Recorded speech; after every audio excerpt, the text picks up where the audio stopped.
Hoje é feriado de Tiradentes, em homenagem ao líder da Inconfidência Mineira, importante marco histórico no Brasil. Pensando nas reflexões que esta data pode trazer, o tema do programa é Cidadania. Hoje é terça-feira, 21 de abril. Começa agora o Espaço PUC, o programa que leva até você tudo o que acontece na universidade.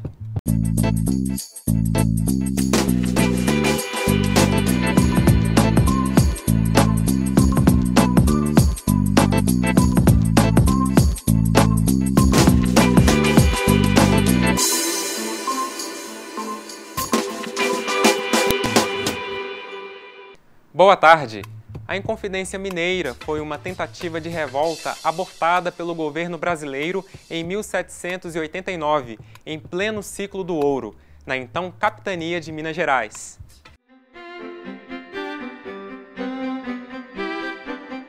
Os revoltosos lutavam contra o domínio português e a exploração aurífera.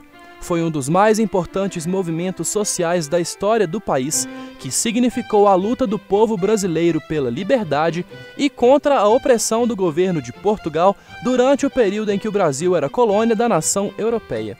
Joaquim José da Silva Xavier, conhecido como Tiradentes por conta do ofício de dentista, se tornou referência como líder do movimento. Ainda hoje, ele é lembrado e reverenciado pelo exemplo de força e luta pelos ideais democráticos. Marcos históricos como a Inconfidência Mineira nos mostram que a luta por melhorias no Brasil começou cedo e o ideal de cidadania foi se formando ao longo dos anos. Hoje, entendemos por ser cidadão exercer direitos e deveres civis, políticos e sociais livremente, conforme estabelecido na nossa Constituição Federal, promulgada em 1988.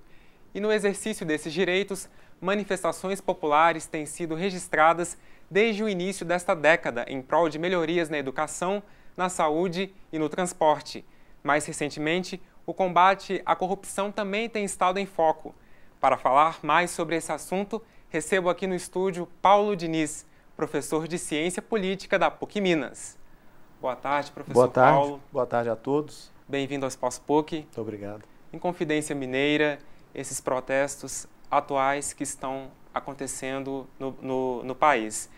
As manifestações são um retrato de uma época? Olha, com certeza nós podemos enxergar um determinado momento através das manifestações que acontecem, ou através da falta de manifestações que você tem em um determinado período, né? A gente pode ver essas manifestações como a culminação ali de pressões políticas e sociais que vão se avolumando durante um certo tempo. Chega a um ponto de fricção específico, aí nós temos as revoluções, as manifestações, os protestos de todo tipo, e depois essas forças passam a se dissipar ao longo do tempo. E elas podem ser consideradas reflexos de cidadania, por exemplo? Não necessariamente, não necessariamente. Em alguns casos, se a gente for pegar, por exemplo, a última ditadura que nós tivemos no Brasil, né, de 64 a 85, ela começa com um contexto de protestos populares, ela começa com um apoio da população muito grande, grandes manifestações. Então, o golpe de 64 teve um apoio civil considerável, né? E esse processo termina também com grandes manifestações de diretas já. Então, nós temos aí exemplos até bem próximos, né? Um começando e outro iniciando o processo, que são totalmente opostos aí no conceito de cidadania, de direitos e dessa prática democrática como um todo. E os ideais são sempre parecidos? Como o senhor avalia isso?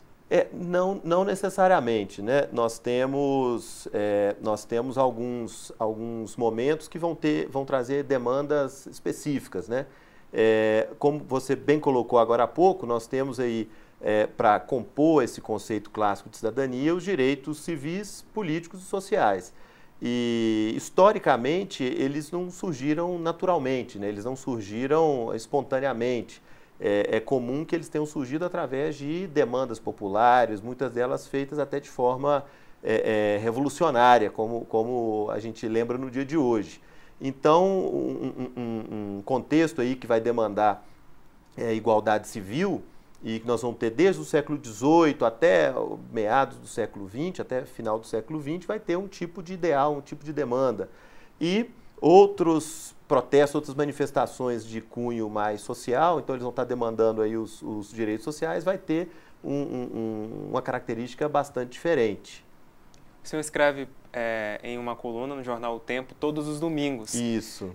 Qual que é a relação com os leitores? Qual é o retorno que eles passam para o senhor? Eles são leitores politizados, por exemplo? Olha, é interessante você tocar nesse ponto, porque a resposta que eu venho recebendo dos leitores é um interesse em participar cada vez mais, um interesse em saber cada vez mais do assunto, em aprofundar um pouco mais. Então, o retorno que eu recebo é muito mais no sentido de querer saber mais informação ou de ter gostado de ter visto um ponto de vista a mais, uma análise a mais. Então, eu percebo uma sede muito grande no público brasileiro e mineiro especificamente, né? Por entender mais o contexto da política que a gente vive. Porque informação ela tem de sobra, né? Agora, a compreensão ela é um pouco mais escassa no ambiente que a gente vive hoje, né? E as classes sociais, como que elas estão envolvidas nas manifestações? Pois é interessante você mencionar esse ponto também, porque um assunto que eu tratei recentemente foi dessas manifestações agora de maio e agora do princípio de abril. De março. De março, isso mesmo. De março e agora do princípio de abril, que elas foram claramente marcadas pela participação da classe média, o que é um fato novo. Nesse período recente de democracia no Brasil, da classe média perceber que a política não é só o momento do voto, não é só aquele processo, aquele procedimento de você marcar a sua posição própria ali do momento, né? Mas sim um envolvimento mais constante, uma comunicação mais constante com o Estado, com o poder, com os representantes. Então é bem interessante perceber isso, uma diversificação dos grupos que atuam nesse sentido, que se envolvem, que demandam, e não necessariamente, como você tinha pontuado antes, não necessariamente manifestações só voltadas para demandas concretas e sociais, né?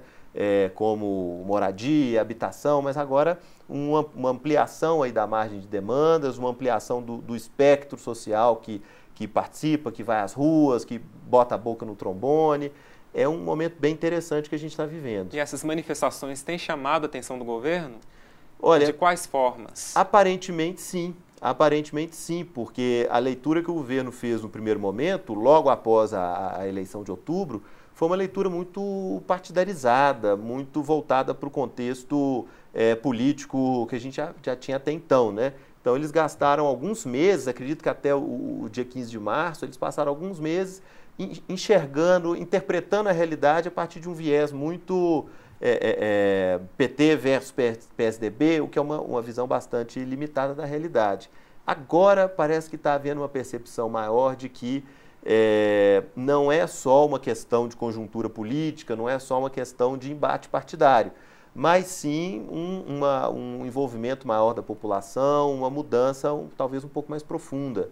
Então, a gente percebe até pela forma como o governo se posiciona a respeito, não mais de uma maneira tão agressiva, não mais de uma maneira tão combativa, né, como se estivesse tratando de um adversário, mas de uma maneira um pouco mais amistosa, tentando ouvir um pouco mais, tentando fazer até a sua meia-culpa ali naquilo que o governo tem visto que está errado, né?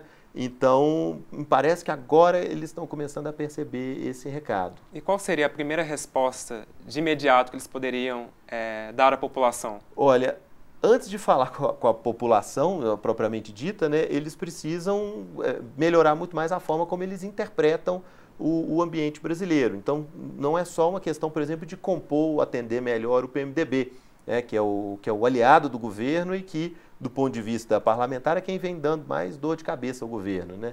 É mais uma questão de enxergar melhor a sociedade brasileira, enxergar melhor as mudanças que nós estamos passando e passar a ter uma concepção de democracia um pouco mais ampla, no sentido de que a teoria clássica vai colocar isso também, né, que a democracia, para ela ser completa, ela tem que incluir as minorias.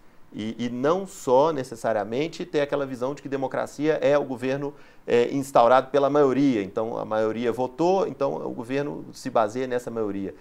mas principalmente a ideia de conseguir abarcar também a minoria. A opinião da minoria é tão legítima quanto a da maioria que votou no atual governo.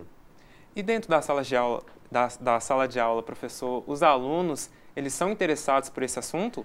Olha, eu percebo um momento muito interessante, muito bacana até, que eu tenho passado em sala de aula como professor, porque o interesse é enorme, o apetite dos estudantes está sendo enorme por esse assunto e a gente consegue trabalhar isso em sala de aula, consegue trabalhar isso aí dentro do conteúdo que a gente tá vendo ali no momento e isso a gente consegue expandir muito mais do que a gente vê em sala e ao mesmo tempo também fomentar uma participação política que seja mais consciente, não só, né, pela linha partidária, de comitê, não só aquela coisa de repetir uma ladainha só de momento eleitoral. Então, é muito interessante. Eu, pessoalmente, estou muito feliz de ser professor dessa disciplina nesse momento, porque a gente tem condições de mudar um pouco o ambiente, né? Ok. Professor Paulo, gostaria de agradecer a sua participação aqui no Espaço PUC. Muito obrigado. Obrigado, boa tarde. Até a próxima. Até a próxima.